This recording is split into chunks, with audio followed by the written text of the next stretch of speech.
The year the Rook claimed our chimney, mornings took on the texture of bruises, purple-blue light seeping through frost-latticed windows, the air thin as withheld apology. 6 o'clock arrived, not by the clock's red digits, but by that raw screech metal dragged across bone, rippling down the flue and setting the radiators rattling in sympathy. I came to recognize the Rook before I ever saw it in full. First as a silhouette haloed by backlit fog, then as a dark geometry against a paling sky, shoulders hunched, feathers so matte they seemed to drink daylight. Its beak opened, and the sound that erupted felt torn from the hinge of some larger silence, the one my parents honed with surgeon precision. Father called the cry the hinge of seasons, as though the bird kept time better than clocks. Mother crossed herself, muttering folklore about birds that carry dead men's whispers beneath their wings. Neither spoke of the ways their own words carried edges sharper than beaks. Our house, a narrow Victorian half surrendered to mildew, hid its chill in flowered wallpaper and polished banisters. Radiators hissed like disgruntled pets, but the cold that mattered seeped from the gazes traded above dinner plates. Father's disdain came dressed in decorum, a fork set down a beat too loudly, a throat cleared when my report card failed to glow. Mother floated between rooms like steam above cooling tea, her soft gestures stitching closed the atmosphere he peeled open. I tried to fill the gaps with excellence, piano scales hammered until wrists ached, Latin declensions memorized by torchlight, essays drafted and redrafted until sentences lay flat as pressed lilies. The Chagall essay had been my proudest attempt, 6 pages on a horse the color of midwinter dawn, legs suspended beyond gravity. I wrote about escape disguised as color, about the way blue can ache and comfort in the same stroke. Father read it in silence, spectacles perched low, expression unreadable. When he handed the pages back, they were perfectly aligned, edges crisp, no mark of approval, no red slash of correction, just palmed neutrality. A week later, I found the essay shredded in the bin, confettied between coffee grounds and curled onion skin. The sight felt surgical. Someone had excised a budding organ and tossed it before it learned to beat. After that, words tasted of tin. I spoke only what syllabi demanded, penciled only what margins required. Even the Rook's cry shrank to background noise, like an alarm clock you learn to sleep through. Yet the bird remained. Each dawn it arrived, black sheen quivering, watching the smoke that never quite warmed our rooms. Its gaze seemed to pierce brick and plaster, pinning us where we stood with half-spoken sentences. I thought it judge or prophet, come to tally our failures. Years later, after exams, after I'd fled to a city where buildings swallowed sky, I read an ornithology note. Rooks are mimics. They listen, absorb, and return sounds distorted through their own anatomy. The memory of that chimney sentinel relit, not messenger, but echo, a creature reflecting the house's quiet lacerations in a tongue we could not dismiss as human. The Rook had never foretold change. It had revealed stasis. Its cry was our silence bent back at us, ragged and raw, until we either transformed or calcified. I have begun writing again, awkward, stuttering drafts that smell of rusted hinges and thaw. Sometimes, when the radiator clicks at dawn, I almost hear that old screech riding the pipes. I let it remind me, a mirror can wound, but it can also correct posture. And perhaps the first warmth we earn is the kind we grant ourselves when we decide the reflection is worth facing. I had spent 7 years in the city, letting adjectives soften around me like damp bread, editing other people's prose for a marketing firm, praising verbs that sold detergent or phone screens. My own sentences I kept in a locked folder labeled archival, as though the mere fact of being written earlier condemned them to archaeology. The Rook never visited my balcony. Pigeons strutted there instead, corpses of paper napkins dangling from their beaks like failed metaphors. When trains shrieked along the elevated tracks at dawn, their brakes mimicked that chimney cry so precisely my knuckles whitened around a coffee mug. Even mimicry can reopen the seam. The letter arrived in October, bearing Mother's looping script that once signed permission slips and now requested permission of a different kind. Your father has been coughing blood. If you wish to see him before winter, come. The sentence felt provisional, ink still wet with uncertainty, as though she expected the words to self-erase if I hesitated. I booked a return ticket anyway, not out of duty but curiosity. What sound would the Rook make now that the house itself was exhaling? The valley met me with peat-scented mist and rows of birches leaning like exhausted accountants. Our house, bricks chipped, fascia peeling, seemed to hold its breath. Yet the moment I stepped from the taxi, the Rook announced my arrival, a rasp that split the gauze of evening. Same perch, same dark silhouette, only now its feathers appeared molted, each quill edged in silver like burn scars. It screamed, flapped once, and settled. The chimney stones beneath its claws were cracked, mortar missing in thumbnail chunks, smoke wormed through fissures rather than the flue, as though the house had lost confidence in its own throat. Inside, radiator pipes clanged their old percussion. Father occupied the parlor chaise like a monarch fallen to provincial rule, blanket over knobby knees, oxygen tube hooked to nostrils, eyes bright with the feral panic of cornered intellect. Mother hovered nearby, a teacup trembling in a saucer she no longer tried to quiet. I offered small talk about train delays. Father cut through with a cough that tore something invisible. When he finally spoke, the words scattered like ash. "That blasted bird's still at it," he rasped. I confirmed. He allowed a thin smile. "Figures. The universe keeps its hecklers." That night I slept in my childhood room, wallpaper peeled to sepia constellations. Rain gnawed the gutters. Between drips I heard the Rook's intervals, shorter now, almost interrogative. At 2 a.m., I surrendered to wakefulness and padded to the study where Father once red-inked my essays. Dust filigreed the air. On his desk lay a pile of shredded envelopes, receipts, and in the center my Chagall essay, scotch-taped into wholeness but stained by T-rings and annotations in pencil. Margins bloomed with comments I had once begged for. "Elegant turn here. Consider synesthesia of hue. Question the horse's agency." The handwriting was Father's, shaky yet deliberate. Beneath it lay a spiral notebook filled with drafts. His drafts of letters never sent, apologies straining for form, confessions halting at the cusp of articulation. One entry read, "The Rook arrives each dawn to remind me what noise remorse makes when it can't find a sentence." A floorboard groaned behind me. Father leaned on the doorframe, face parchment in lamplight. "Thought you stopped writing," he whispered. "I did." I held up the taped essay. "Looks like you didn't stop reading." His shoulders fell inward, a cave collapsing. I kept trying to edit the silence between us. Never found the grammar. He coughed again, wet and ragged. "Bird's been getting louder," figured it was translating my failures. We sat on opposite sides of the desk, Rook cries threading the interval. I wanted to blame him, to stitch his neglect into a neat accusation, but the taped pages quivered like a repaired wing, daring me to imagine flight. I spread the notebook open. We read in quiet tandem until dawn seeped through curtains. Every page trembled with partial regrets, half-erased fragments of warmth aborted before birth. At 6, the Rook shrieked. One note, then nothing. Through the window I saw it lift from the chimney and wheel against a sky bruised violet by sunrise. Mid-arc, a final feather detached, drifting ember-slow onto the roof. The Rook vanished eastward, silhouette swallowed by color. Father exhaled. A sound like a gate unlatched. "Change," he muttered, "or omen." "Mirror," I answered, unsure which of us I meant. In the weeks that followed, Father and I wrote side by side at the study desk, him drafting apology letters to people still alive, me resurrecting prose I'd buried under marketing jargon. We read aloud after supper, each critique gentle as moth wings. Mother listened from the doorway, a smile loosening corners of her vigilance. Winter arrived without the Rook's herald. Snow muffled the roof, ice choked gutters. Yet when radiators hissed, the pipes carried no contempt, only thermal reassurance. Father's health seesawed, but his sentences lengthened, clauses daring to roam. On Christmas Eve he handed me a fresh stack of pages, The Rook's Shadow, a study in echoes. The dedication read, "For the daughter who taught silence to speak." I stepped onto the porch, manuscript against my chest. Night air bit, star sharp. Above, the chimney stood rookless. Yet I heard something winged in the hush. Space where a cry once lived, now poised for a different song. I whispered into the cold, testing my breath against the constellations. Maybe the Rook had never been a creature at all, but merely the resonance left when withheld affection finally found sky. And I wondered, palms warming the new pages, when echoes outlive the voices that cast them, can they learn to speak in softer tongues, or are we bound to rehearse the same cry until we dare to answer it with our own?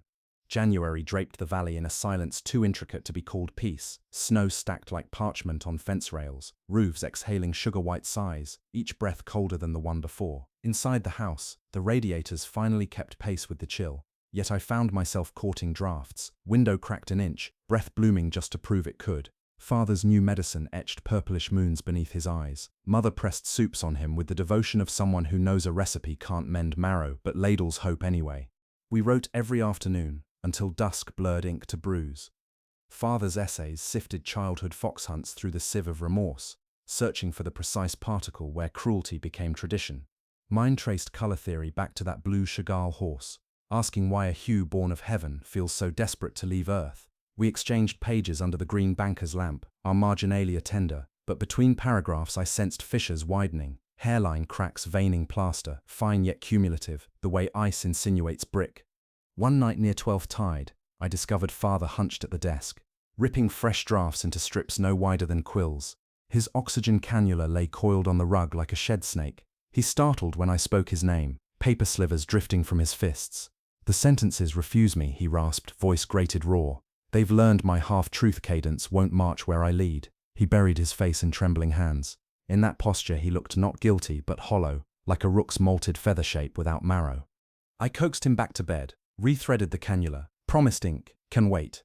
Yet the next dawn he was gone, coat missing, boots tracked across the porch into snowfall. Panic pricked my lungs. I followed his staggered prints down the lane, through birch shadows, to the old churchyard where rooks once nested. Father knelt beside the sundial, breath fogging the iron gnomon. In his lap lay a rook's carcass, wings splayed like punctuation. One final dash, frost lacquered the feathers, black turned astral with crystals. He traced the bird's breastbone. "Found it at the chimney base," he whispered. "Must have returned, starved or sick." Tears clung to his lashes, iced filigree. I thought if it died, its shadow might lift. Instead, I feel lighter and heavier at once. We buried the rook beneath frost-soft loam, father insisting on words, Corvus Fragilegus, bearer of borrowed tongues. The eulogy felt fragile, like a disclaimer appended to grief. Snow performed its muted applause as we trudged home. In the weeks that followed, father's health faded the way daylight does in February, incremental surrender disguised as routine. He slept through our scheduled edits, oxygen hiss counterpointing mother's knitting needles. At night I stacked his shredded pages, taping fragments into mosaics, searching for salvageable clauses. Most ended mid-sentence, verbs stranded without objects, confessions flinging open doors then slamming them on unseen ghosts. My own drafting stalled. I could not unhear that rook's last silence, the way its cry had collapsed into material to be shoveled. I wrote paragraphs of color theory that ended in grayscale. I described horses with broken legs refusing the bullet. I tore those pages too, leaving the bin a snowdrift of failure. One bitter dawn, sky, the color of unvoiced apology, I woke to mother's shout. Father lay on the study floor, fingers clenched around a half-typed sheet. "If remorse has wings, let it molt and grow again." Paramedics arrived, their equipment chirping sterile verdicts. In the ambulance's red wash, I remembered the rook's silver-edged feathers and wondered if bones can choose to hollow themselves for flight or if emptiness simply happens where weight used to live. The hospital smelled of antiseptic and paused conversation. Father drifted between breaths. When he surfaced, he asked me to read aloud, anything. I had no completed draft, only taped shards. So I read those fragments of his essays, spliced with fragments of mine, our voices soldered by Scotch tape. Sentences stumbled but occasionally locked together in accidental harmony, like disparate keys resolving into jazz. Father's lids fluttered. "Better," he murmured, "less alone." 3 nights later, he slipped away. Breath-turning period. Snow persisted, implacable editor erasing tracks before dawn. After the funeral, a spare service where even hymns seemed footnoted, I returned to the study. The house felt temperatureless, as though the radiators had conceded their argument with winter. On the desk waited a single envelope addressed to me in father's final, shaking script. Inside, my original Chagall essay, pristine, no tape scars. Beneath the last paragraph he'd written, "Your blue horse outran me, keep riding." Folded with it was a rook feather, dipped in ink and affixed like a quill. Grief coiled tight, but another tendon slackened, the one tethered to his disdain. I realized I no longer craved warmth from him. What I sought was the right to warm myself. The rook had mirrored contempt, yes, but also persistence, returning each dawn to announce the unsayable until we learned to hear it. I hauled every taped manuscript to the dining table, sorted clauses like fractured panes for a stained glass window. I let father's half-truths rub against my unfinished metaphors until sparks leapt. Out of that friction rose a new draft, the rook's shadow, fugue for 2 voices. In its pages, a blue horse gallops across rooftops, scattering feathers that grow into questions sharper than beaks, yet softer than forgiveness. Mother found me sleeping over the keyboard at sunrise. The chimney was bare, but somewhere a rook screamed, a younger bird, learning old echoes. She set a blanket on my shoulders, whispered, "Let it call you, not gut you." Her hand rested there long after the cry faded, pulse steady. Outside, Thor began its clandestine labor, icicles dripping in iambs, snow releasing lawns blade by blade. The house creaked, not with cold, but with the mild shock of spaces widening where silence once nested. I opened a window, air rushed in, raw and promising. On the sill I placed the ink-black feather, quill tip aimed at sky like a compass recalibrating north. When a mirror shatters, what fragments do we choose to carry into spring, and which do we surrender to the thaw? Grief is not a straight descent, it is a spiral staircase with risers made of mirrors. I learnt this in March, after the snowmelt exposed the Rook's grave as a muddy pucker beneath the birches. The house had begun to warm in fitful sighs, yet rooms echoed with punctuation father never lived to write. Mother drifted through her days cataloguing absence, coats that no longer needed hooks, teacups drying slow on the draining board, the hissless void where his oxygen machine once ruled the night. Meanwhile I edited Fuge for 2 voices until clauses blurred and margins braided with ghost annotations. Every morning I woke from dreams of blue horses galloping across iced rooftops only to shatter mid-stride, feathers exploding from their flanks instead of meat or bone. The fragments fluttered down as pages of my own manuscript, blank but for the Rook's screech scoring the white in jagged notation. Sleepless, I drove to the coast. 4 hours of corrugated farmland unfurling into salt-sick marsh. My destination was the travelling Chagall retrospective, last weekend before the canvases shipped to Paris. I entered the museum at opening bell, throat cinched tight around memory. The blue circus loomed across the vestibule, trapeze riders suspended over a lapis void. My eyes skated the panel in search of the famous horse. There it was, hooves curled inward as if treading water, an impossible cobalt that struck the retina like cold water on fevered skin. I approached until I could taste varnish. A docent hovered, ready to translate pigment into accessibility, but I raised a palm. I did not need context, I needed communion. And something happened in the hush between heartbeats. The gallery lights flickered, and the horse's torso seemed to ripple. Its flank dilated into the Rook's silhouette, wings wide where hindquarters should be, mouth open in that familiar rent metal cry. The canvas darkened, colors siphoned toward the bird shape, until the entire composition collapsed into a single black feather quivering against blue. I blinked. The painting had righted itself, horse intact, Rook absent. Yet my pulse hammered an arrhythmic message. The art had mirrored my grief, just as the Rook had once mirrored the house.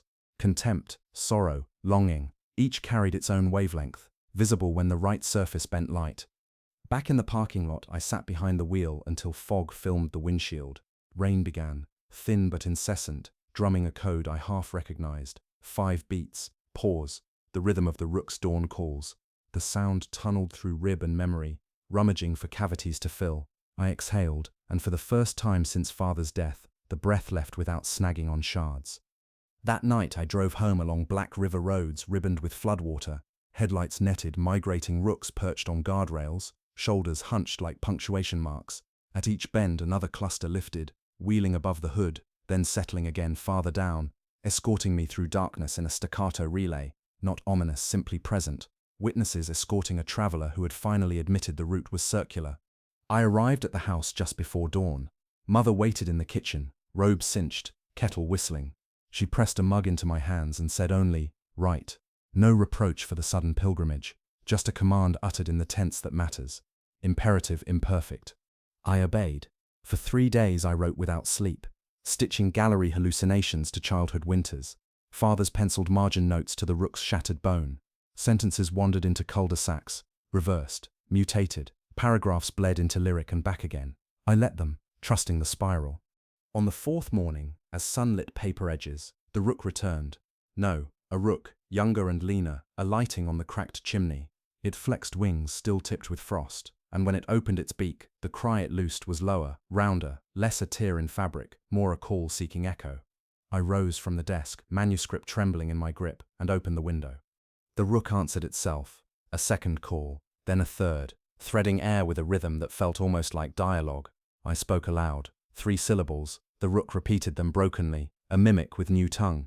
We continued. Sound traded for sound, grief for reflection, until dawn burned those notes into gold. Behind me the radiator rattled, but its hiss no longer resembled contempt. It sounded like accompaniment. I turned back to the pages, now 140 of them, unclean but breathing. The mirror had warped, yes, but it had not shattered. And in that warped surface, I could finally see a shape large enough to hold both bird and blue horse, both father and daughter, both contempt and the beginning of release. When a cry echoes long enough to round its own edges, does it cease to wound, Or does it simply teach us how to carry resonance without splitting?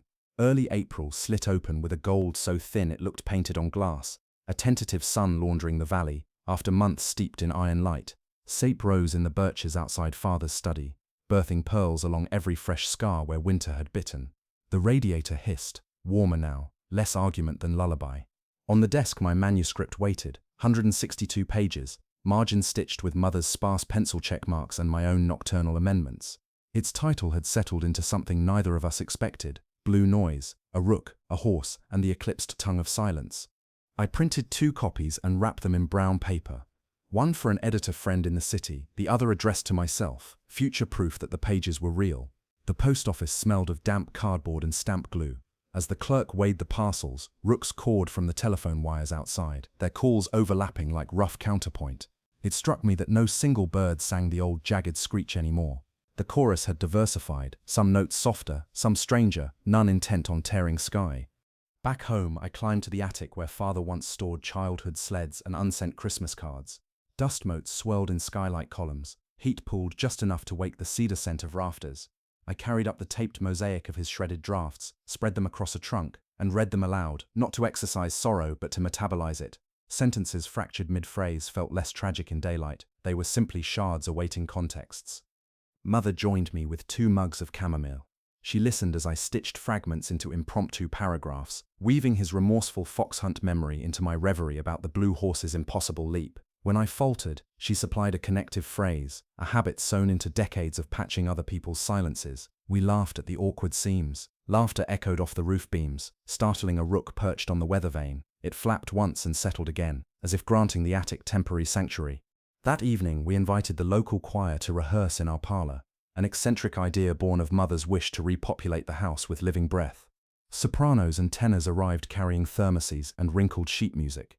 They arranged themselves between fireplace and window, and when the conductor lifted her hands, the room inhaled. Notes rose, first tentative, then sure, blooming into a minor key hymn I didn't recognize. Harmonies threaded through radiator hiss, through the faint pulse of the oxygen machine, now hers, for she had inherited its soft industry to manage mild emphysema. The music rattled porcelain in the china hutch, rattled the ink bottle on father's desk, rattled the rook on the chimney, until it answered, a single, low response woven into the cadence like a dissonant bell. No one flinched, even off-key truth had found a place. After they left, the house felt changed, not warmer, not brighter, but acoustically more generous, as if the walls had learned to return sound without distortion. Mother turned to me, iris catching lamplight. Did you notice the rook's pitch, lower every week? I nodded. We both understood. Echoes evolve once the source learns new vowels. I slept that night without dreams of shattered horses or bone-thin birds. Instead, I drifted through an orchard lit by blue lanterns, each fruit-fat bulb flickering at the tempo of my footsteps. Somewhere overhead, wings rehearsed an unfamiliar migration pattern, south to north perhaps, or from grief to amplitude. Weeks passed, May returned, and the first advance copy of the book arrived, cover embossed with a feather inked, the precise cobalt of Chagall's sky. I placed it on the mantel beside father's repaired essay, a continuum of blue bridging then to now. Reviews trickled in, some praising its lyric excavation, others perplexed by hybridity. I saved each reaction. They were proof that language, once pried open, invites many temperatures. Mother planted columbines by the rook's grave, their petals curved like small oracles listening for root-bound hearts. On evenings fragrant with lilac, we would sit on the porch and read aloud from anything. Cookbooks, weather reports, discarded drafts, testing how each text bounced off the world now that contempt no longer commandeered every vowel. One midsummer dawn, I woke to silence. No screech, no measured car, only wind gymnastics through aspen leaves. I hurried outside. The chimney stood empty, the sky unpunctured. On the sill lay a single feather, charcoal edged in iridescent teal, as if the rook had borrowed pigment from my blue horse and returned it with interest. I tucked it into the book as a living bookmark. When September approached, I prepared to leave again, this time without fleeing. The city awaited. Readings, edits, the blooming chaos of second drafts. Mother hugged me at the gate, her breath steady against the cool. If the rook returns, she said, we'll teach it a softer song. Her confidence felt earned, a warmth unattached to performance. The taxi idled. Before stepping in, I glanced up. A rook wheeled high, its cry traveling the old route, but arriving altered, rounder, almost obeyed. The sound slid across roof tiles, found the cracked mortar, and this time seeped inward as balm. As the car pulled away, I opened the book to the feathered page and reread the closing line I dared to write only after Father's final exhale. When a shadow learns the latitude of its own wings, it no longer darkens the ground, it outlines the sky. Through the rear window, the house receded, brick blinking red in sunrise. Somewhere beyond the ridge, another rook answered the first. 2 notes, then 3, intervals seeking cadence. I let the sound braid with the engine hum, a chorus equal parts echo and emergence. If every cry we once mistook for contempt was only an untuned key, what symphonies wait for us to recognize the instrument in our throats?